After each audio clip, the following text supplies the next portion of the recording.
আমি কি মশলা নিয়েছি প্রথমেই তোমাদের দেখায় দিলাম। কি মশলা জাস্ট খালি কম বেশি করে মাংসর আন্দাজ বুঝে নিবা তোমরা, নতুন যারা তাদের জন্য। হাফ কাপ পেঁয়াজ নিয়েছি, এলাচ দারচিনি নিয়েছি, তেল নিয়ে নিলাম আমার মাংসর পরিমাণ বুঝে।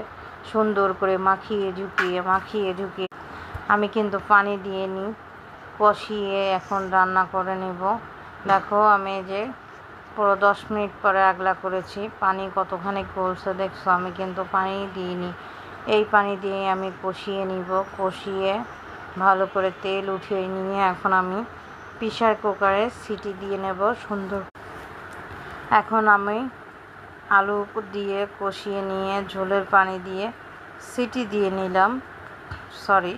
সেই পানিটা শুকিয়ে এখন আমি কিন্তু এই যে পানি দিয়ে সিটি দিয়ে নিয়েছিলাম। এখন সুন্দর করে কষিয়ে নিয়ে আবারও আমি একটু পানি দিয়ে দিলাম, এই 2 কাপের মতন পানি দিয়েছি। পানি দিয়ে আমি এখন আবার ঢেকে দিয়ে রান্না করে আমি আরও 15 মিনিট রান্না করে নিয়েছি। রান্না হয়ে গেছে, জিরে গুঁড়ো দিয়ে নামিয়ে নিচ্ছি।